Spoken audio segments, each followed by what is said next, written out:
In this video, we're going to be discussing the 8 wide receivers I am most heavily targeting in this draft. We're going to be going rounds 1 through 8. And yes, we're going to obviously start off with some big names, but the most important piece of this video in my mind is going to be the last 4 rounds. These are going to be players that pretty much nobody's talking about, but I think have massive upside and really solid floors. And here's our criteria for picking these players. We are picking the players that I believe have the best value in these rounds. Like, obviously, I'm not going to sit here and be like, I want Jamar Chase. Yeah, everybody wants Jamar Chase. You're going to pay the most expensive price for Jamar Chase, and he's going to have the highest expected outcome of any wide receiver. That's great. I'm looking for players who can surpass their current ADP and that we can ultimately get a great value on. And before we get into it, let me tell you why this channel is different than every other channel out there. Every fantasy football channel out there is the same boring ADP slave takes. A bold take for like a YouTube expert is like, oh man, I'm a lot higher on this guy than most people. I'm like, I've got him a pick higher than, nice, bro. Yeah, oh, you're a pick higher. Oh, you're 1 pick behind. Oh, your rankings. Oh, yeah. They're so bad. They're so boring. They're so inauthentic. Like, I'm going to give you authenticism.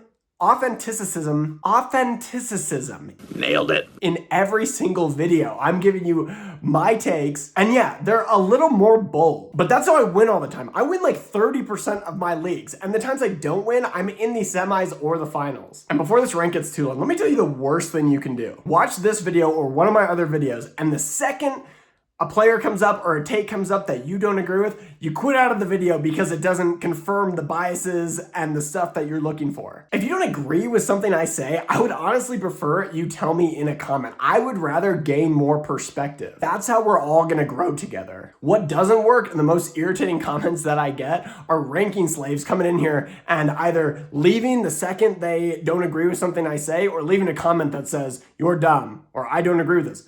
Cool, great point. Good job using evidence. At least give me an interesting reason why you don't agree with me. All in all I'm saying is I'm not here to affirm whatever take you're coming in hoping to gain. We're coming in with an unbiased mindset to every single video. I do research, and I'm giving you my opinions that hopefully can become our opinions, and we can all be goons together. Like the Goonies. Best movie ever made. Speaking of best ever made, let's get into our first player, and that is Justin Jefferson. A couple weeks ago, I came out and I said there's a 0% chance I am drafting Justin Jefferson as long as 9 has the potential to be his quarterback. Well, lo and behold, that message went out to the universe, and God came back and struck Kevin O'Connell's brain, and he came out the next day and said Kyler Murray is the starting quarterback. Okay, that changes everything for me. Now I'm going to say this. I've never been a monstrous Kyler Murray believer. I think he's like the most discounted, ratty, undersized version of Patrick Mahomes. He goes off script way too much, in my opinion. All he does is play backyard football. He cannot throw on time. He can't stand in the pocket. He panics and just starts running around like a little rat everywhere. And I'll say this though.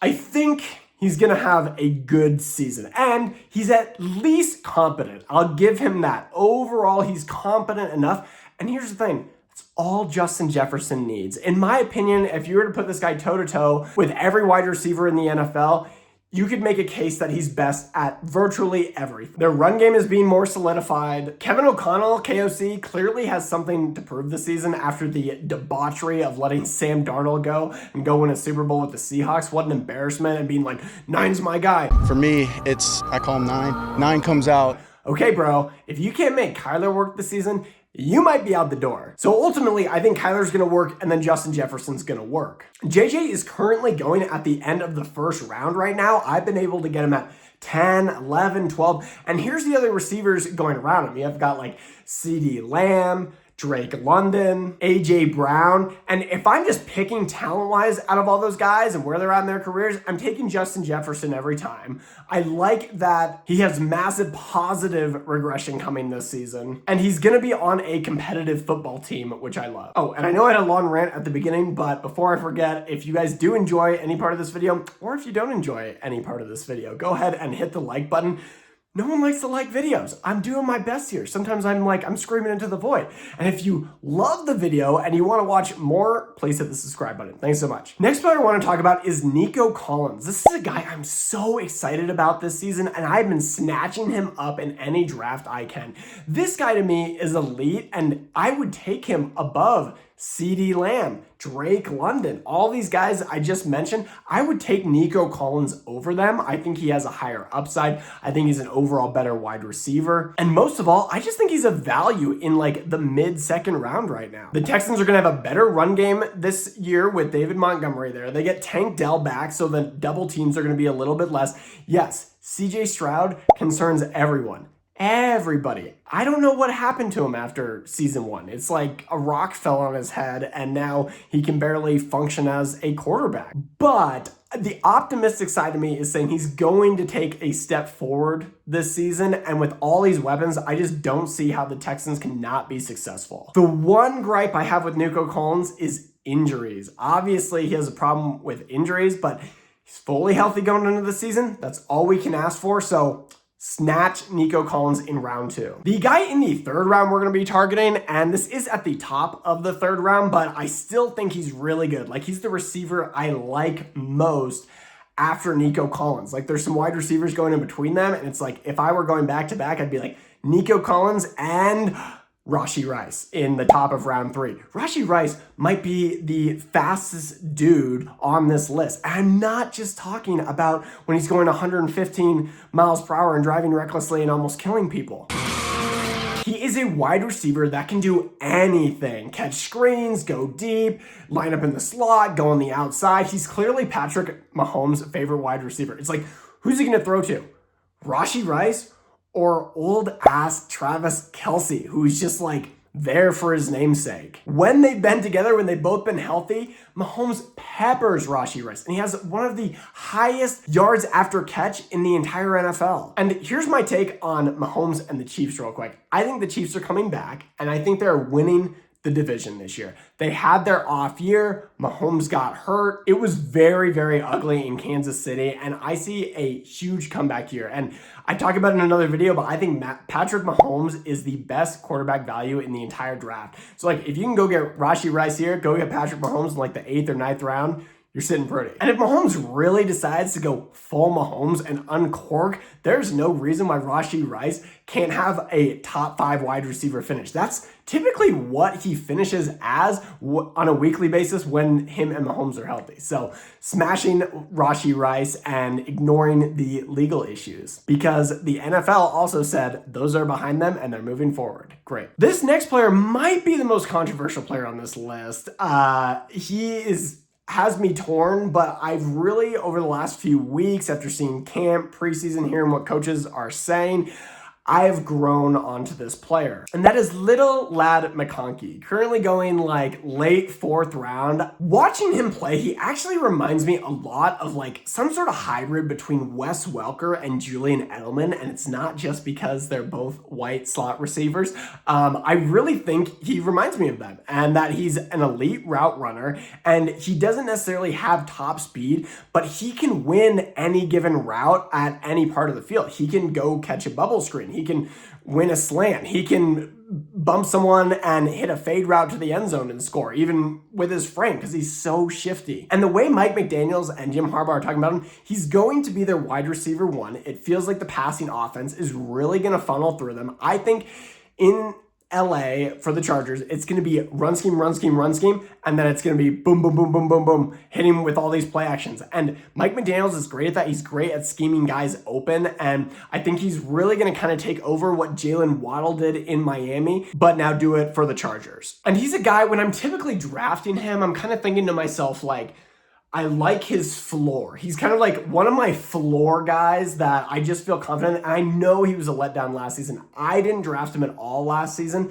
I was like kind of torn on him. Is he going to repeat? Nope. Sophomore slump. Chargers O-line got banged up. It's already getting banged up again, which is crazy. But I really think he has a bounce back season. I think he could be a good cornerstone on any team with high upside. Any given week, he could go get you one, if he has a breakout week, maybe 2 touchdowns. And I think he's probably going to be in that, 70 to 80 yards every single week. And sometimes you need that on a team. Like guys going around him are like Jameson Williams and Mika Egbuka. It's like, I like those guys too, but there's just more question marks that concern me. And that leads me into my next guy that I have no question marks about, and that is one of the people I'm just like absolutely planting my flags on this season, and that is Rome Odunze of the Chicago Bears.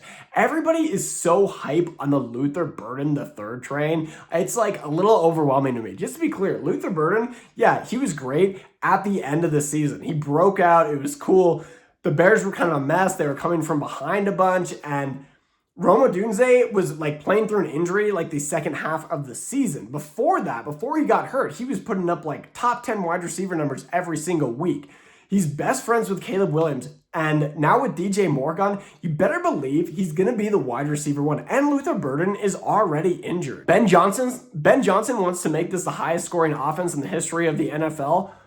Load me up some Rome Odunze. If Caleb Williams can just take like an extra 10 minutes a day and spend less time painting his fingernails and work on his accuracy a little bit more, then Rome could easily move into a top 10 wide receiver, and you're getting him at dirt cheap prices, in my opinion. Like 5th round, who could finish as a wide receiver 1, you're not getting that for a lot of players in this area. So he's a player, if he's there in the 5th round, I'm smashing him every single time. The same way I'm guessing Caleb Williams would like to. On to round 6, and we get to our first rookie in this list, and that is Carnell Tate of the Tennessee Titans. No, he is not related to the Tate brothers, unfortunately. As great as those guys are. What I did is I put laxative in his drink. I'm gonna shit all over your face after I fucking spark you. This guy is even better in my opinion. He was taken number 4 overall in the draft, and he is set in already as Cam Ward's number 1 wide receiver. Now, if you've watched my other videos, you know I'm not a huge Cam Ward believer. I don't like the way he stands. He looks way too chill. He looks like he just thinks he has all the time in the world, and this organization is going to give him 2-3 years to figure it out.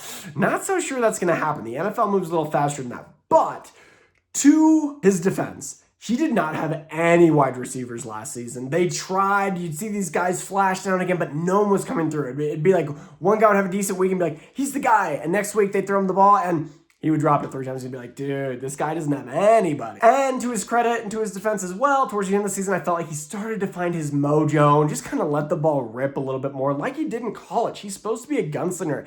And I don't know what was going on. They were like running the ball crappily and turned him into kind of like check down mid routes. Like, now you got to let this guy let it rip. And I would love to be wrong on Cam Ward, and I think Carnell Tate can help me be wrong about Cam Ward with how good he is. Maybe that's all Cam Ward needs, and I think, a lot of quarterbacks just need a stud wide receiver. Look at Sam Darnold. His career was wrecked, goes to the Vikings, Justin Jefferson, and all of a sudden, he's unlocked, and where does he go after that? Seattle, he gets JSN, they win the Super Bowl, right? So, like, if he can at least become average or slightly above average, and Carnell Tate can develop into who we want him to be, it could be a really good thing. And we know the Titans are going to be trailing so much. And so it could be gunslinger mode from the get-go, and you're getting the team's number 1 wide receiver, number 4 overall. This dude is going to get peppered with targets and just has a massive upside. Like if you're playing a keeper league or a dynasty league, like this guy has the potential to all of a sudden next year he could be drafted in the, 3rd round. And so it's like, I think you're getting a big value here because I think Carnell Tate is going to come through for the Tennessee Titans. And look who he's in competition with. Calvin Ridley. Who knew that guy was still in the league? He's like 40 years old.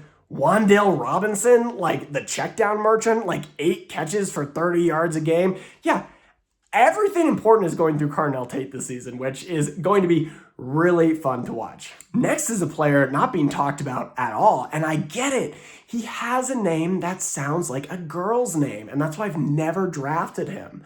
And that is Courtland Sutton of the Denver Broncos. The Broncos just paid and brought Jalen Waddle in. Listen, as a Dolphins fan, I can tell you, Jalen Waddle is a very good wide receiver. He does everything really well. He also gets banged up a lot, and it's not like he's going in to just completely usurp Courtland Sutton. Courtland Sutton is the vet there. He's still getting paid, and it's really going to be him and Jalen Waddle. Now, if you watched the video I made a few days ago, I said, hey, Jalen Waddle and Devontae Smith are identical players. Their careers are identical. Their stats are identical. And you can get Jalen Waddle a round or two later than Devontae Smith right now, which is what I would do. He's the value between those two.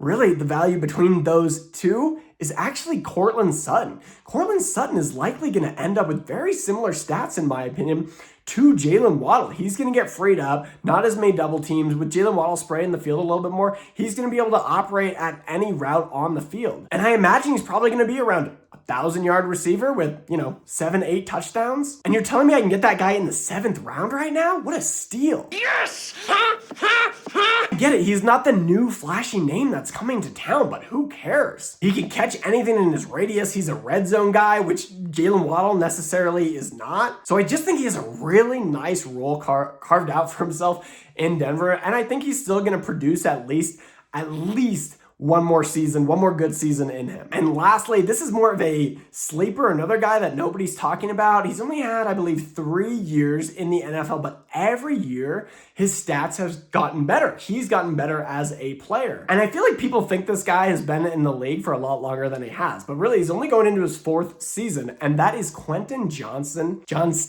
of the LA Chargers. And this one's interesting. I know we talked about Ladd McConkey. I'm going to say this. It would be a very interesting stack if you run 3 wide receivers in your league, or if you're going best ball, to have Johnston, Ed McConkey on your team. Additionally, he has really big play ability. He's proven he can score. He's a big body. He can get downfield, and he's obviously locked in as their number 2 in an offense run by Mike McDaniels, where he has a history of making 2 wide receivers work between Tyreek Hill and Jalen Waddle. So why not Quentin Johnston? He's currently being drafted like a wide receiver 4, and in my opinion, he has wide receiver 2 upside. Yes, you're going to see the occasional boom or bust on him, but maybe Mike McDaniels turns him into a more consistent piece, sort of like he's going to do with Ladd McConkey, to keep things even out, to keep defenses guessing. That's something that he did in Miami, and it works super well, and I could see him implementing that here. Those are the 8 guys I got for y'all today. Please let me know. Did you agree with these? Did you disagree with these? Do you have any guys you're targeting I didn't mention here? I would love to hear it. If you guys enjoyed the video at all, please drop a like, and if you have the time and you like the channel, a sub would mean a lot to me. We're almost to our triple-digit goal, and we're really trying to get there by the start of the season. So it would be, your support is just greatly appreciated, and thanks so much for being a part of the channel and gooning it up with me. What a weird